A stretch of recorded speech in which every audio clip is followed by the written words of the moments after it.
Hello, everyone. I hope you are all doing well. So, my name is Kenneth, and a couple of weeks ago, Priscilla contacted me that you guys needed some help with your projects. So, I've been the one doing everything, and now I've been asked to do a presentation demo so that it helps you with your presentation as well. So I'm going to switch to presentation mode.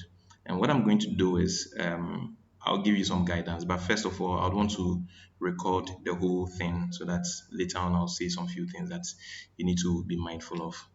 But then for this presentation, I'm going to assume that I am Prisla who is doing the presentation. So please take notes.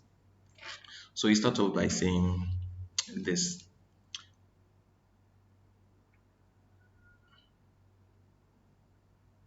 Good afternoon, or maybe so you start off by saying this. Good morning. My name is Prisla Apia, and I'm here to make a presentation. And these are my group members: Lois, Mawinam, Gabada, Abigail, Enam Menka, and Olivia Tichi.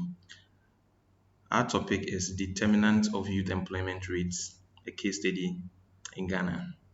So this is going to be our presentation outline. We are going to start off with an introduction. We'd want to know everything about youth unemployment in Ghana and especially what causes youth unemployment. We'll move on to the problem statements, the literature review, the methodology, analysis of results, and then also the conclusions and recommendations. So in our introduction, we'd want to explain exactly what youth employment is all about. Now, Ghana's economy has experienced fluctuations in recent years. So today, prices of goods and services are up, tomorrow they are down. That explains the fluctuations. Now, most people appreciate the fact that a good economy is beneficial and that being employed improves one's financial well-being because certainly when you're employed, you have some money to spend. And in Second Thessalonians chapter 3, verse 10, there's a quote over there that supports our argument. And I quote from the Bible: "The one who is unwilling to work shall not eat." Now, this point highlights the importance of work because when you work, you get money for subsistence, and there's a need to be employed as every youth. Now, the World Bank reports on Living Standard Measurement Study defines unemployment as the share of the labor force that is without work but available and seeking employment. And this was a World Bank report in 2016. So here we have some people who don't have work but then they are available to work, and thus people in that category are classified as unemployed. Now, according to the Ghana Statistical Service, unemployment rate among the population 15 years and older is 35 is 13.4% and is higher for females, which is around 15.5%, and males hovering around 11.6%. And this data was actually picked from the population and housing census data. Now, also the population range, that's 15 to 35, which is typically considered a youthful bracket. There's an unemployment rate of about 19.7%, and it is even much higher for adults within 15 to 25, which is around 32.8%. So, what this basically means is if you randomly select about 10 people between the ages of 15 and 24, at least 3 out of that 10 will be unemployed, which basically means there are people who are available and seeking for employment, and for which reason they don't have any work. So there's an infographic of this particular data I just presented in there. And here you could see that we have people who have previously worked previously and now seeking work. And they're about 23%. That's from the statistical service data from the 2021 population and housing census. And about 34% or 31.4% people are first-time job seekers. And about 45.5% are those available but not seeking work. In a sense, maybe for some of them, it could be maybe some maternity leave or period of their life, and for which reason they are available to work, but then they are not seriously seeking work. So the problem statement now, one security analyst by name Akabedu in 2017 asserted that youth unemployment poses a national security risk. Obviously, the devil finds work for the idle man. I doubt anybody having work, earning a living, good money would want to engage in any social vice. It is only those who don't have work, who are unemployed, who are likely or prone to some of these things, which eventually leads to national security risk.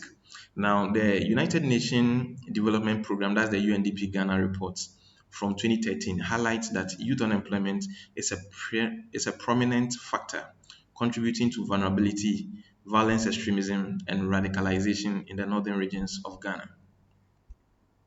So now, to our literature review, we needed to look at the work that some people have done determinant of youth regarding determinant of youth unemployment.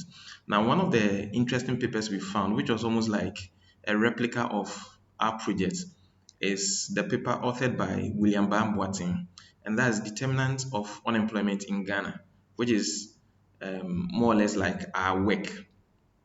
Now, he used some probability regression analysis method and some statistical model to find the relationship between the factors of unemployment. Now, he used an empirical analysis to quantify the data he had, and the emphasis on youth, especially from urban dwellers and education, gender, everything was analyzed in there.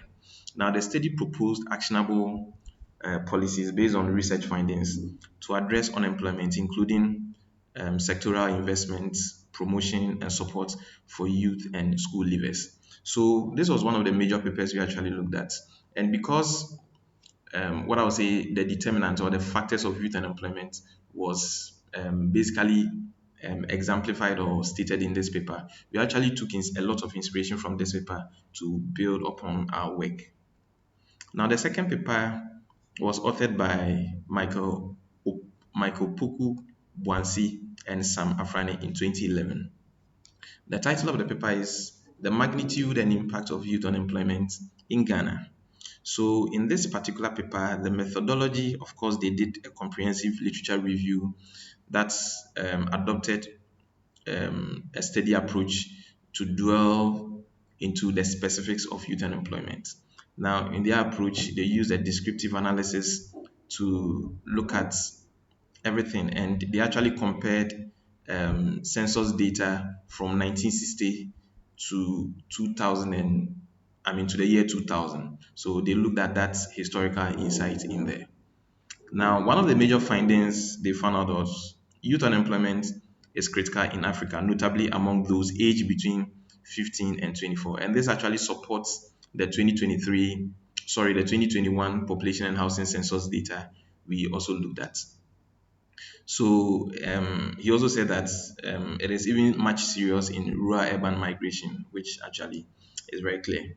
Now, a key recommendation he made is for the ministry responsible for youth, and now the Ministry for Youth and Sports, I believe, to set up entrepreneurship programs for the youth to engage so that at least they have some source of living.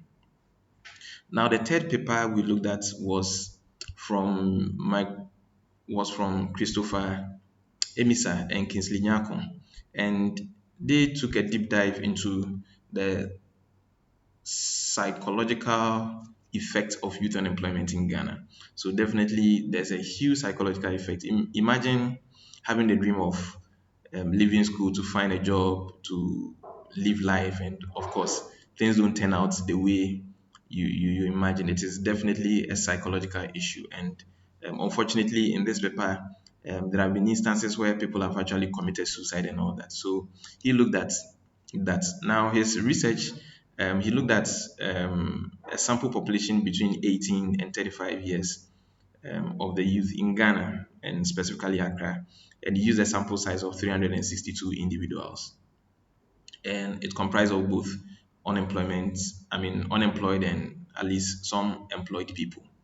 Now, the author employs statistical tests, okay, such as the Pearson correlation and a linear regression on the data set to analyze the relationship and predict outcomes and make group comparison. So the group comparison he actually looked at was those who were employed and those who were not employed, the psychological effects, okay, of these two groups.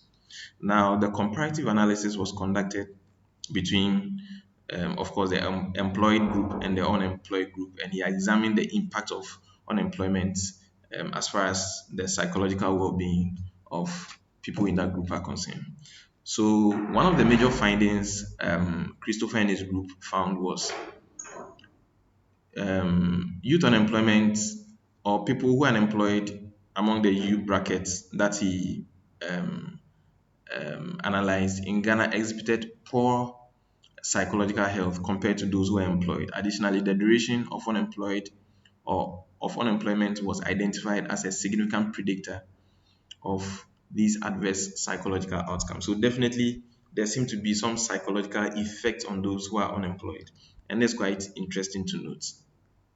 So for our methodology, we needed to define our research problem. In as much as we had a topic, we needed to kind of galvanize our own methodology around it. And one of the things we did was to actually reframe our topic in a way, because the determinant of youth unemployment, what causes youth unemployment, is already there. Now, what we did was to actually look at the prevalence of these factors. Okay, the prevalence, how important is this factor as against the other factor. Now, the next phase was to develop our research questions. We conducted literature review, which we have shared briefly with you. Now, we selected a research hypothesis. We collected data through a Google form that we are going to add to our work. We analyzed our data using SPSS, and then we interpreted our results as well, and we draw some conclusions. So this is a simple block diagram of the research design framework.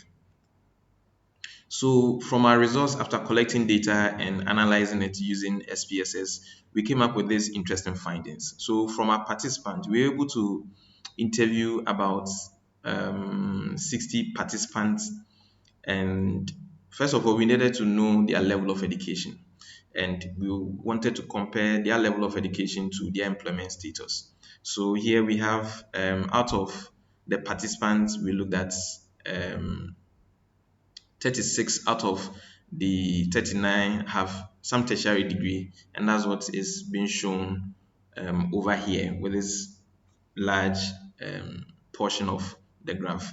And we have 26 of them showing us actively working. Now, this shows a positive correlation between the educational level and employment. So, the more you have a higher level of education in terms of tertiary, then your chances of getting work is also cool. So, definitely, if we have to look at what causes unemployment, based on this correlation, we can see that the lack of education can cause unemployment. Now, we also looked at the difficulty, how difficult it is to get public sector employment. And 21 out of 39 participants strongly believe that it is very difficult to get a public sector employment. Now, an overwhelming majority of this population also believes that the recruitment processes are not transparent. And here we have an overwhelming majority, almost more than 90% over here, believing that the processes are not transparent. So even if you have the qualification, even if you are qualified, there's some quote unquote kululu that might happen and that might deny you of the job opportunity.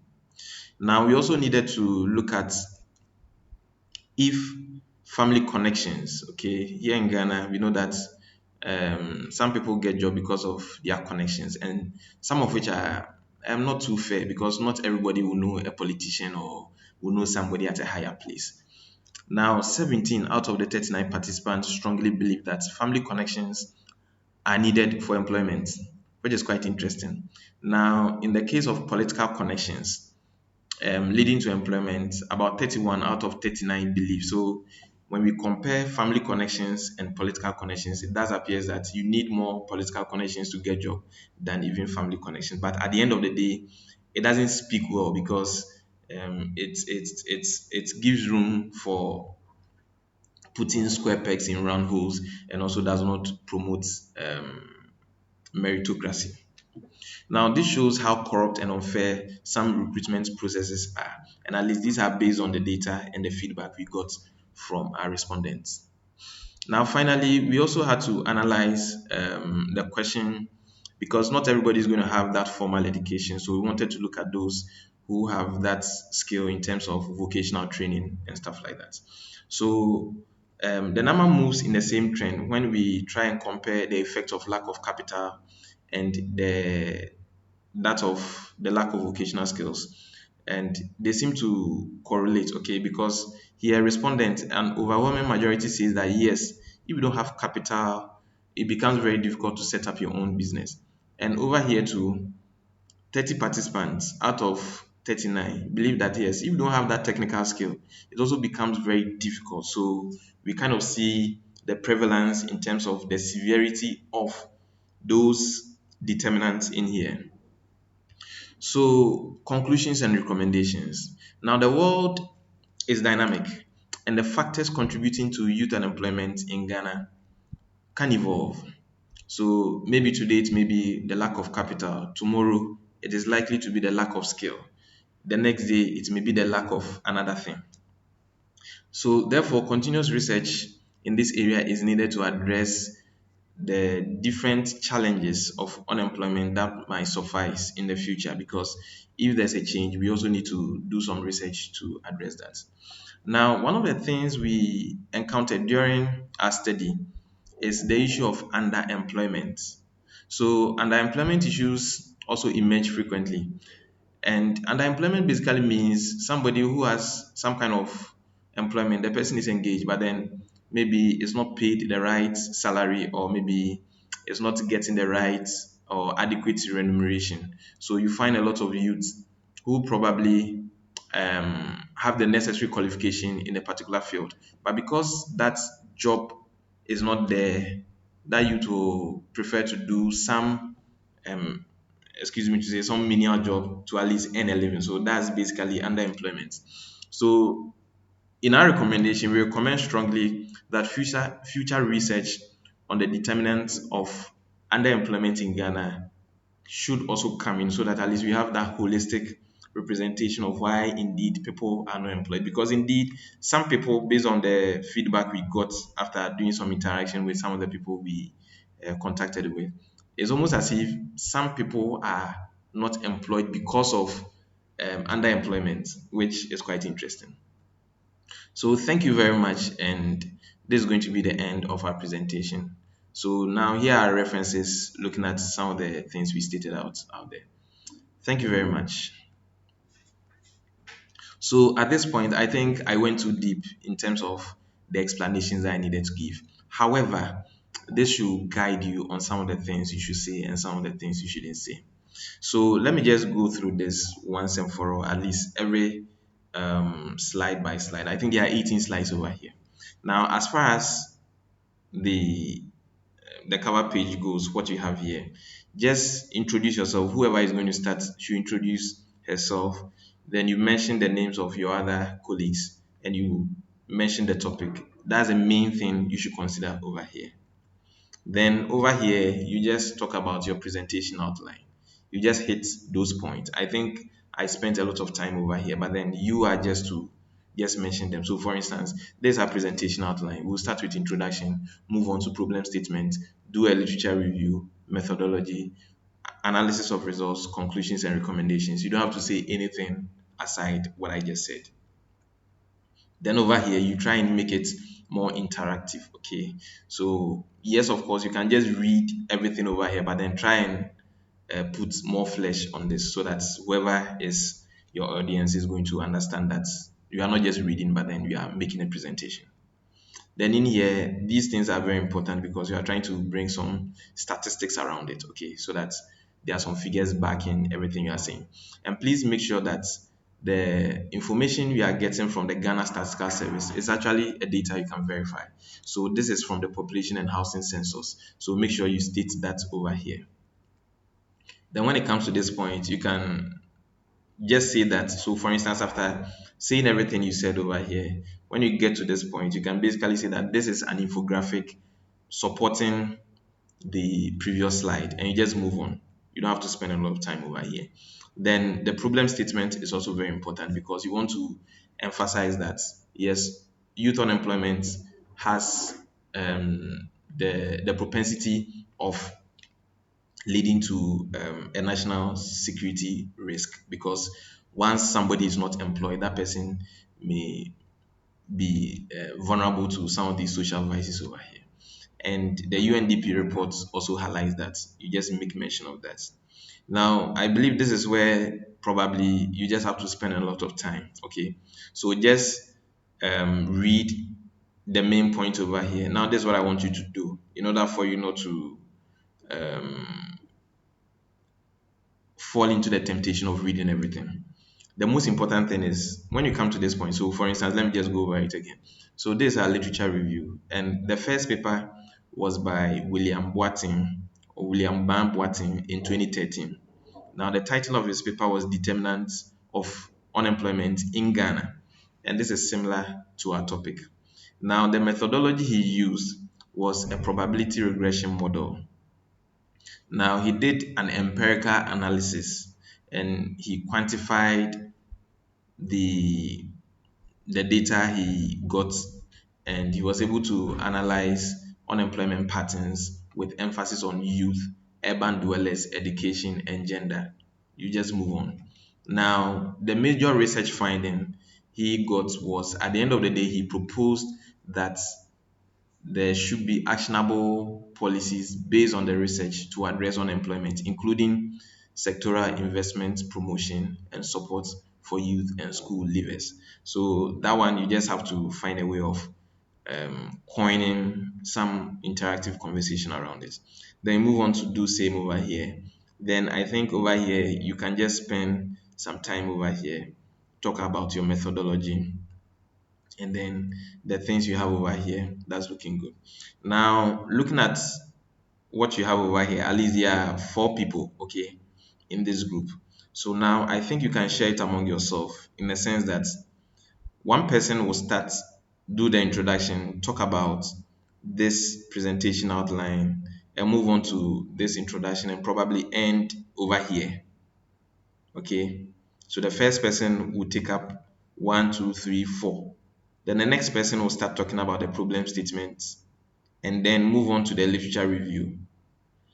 Then the next person, the fourth person, the third person will talk about the methodology and probably the first two parts of the analysis of the results. Now, the fourth person finally will talk about the last two analysis over here and these conclusions and recommendation. And I think you'll be fine. It is not too much of a big deal. Now, just watch this video. This video is just to guide you. But then, if you have any problems, you can contact me, and I think we can do something out of this. All right. Thank you very much, and I wish you all the best, even in your exams and also other endeavors. Thank you very much. Bye bye.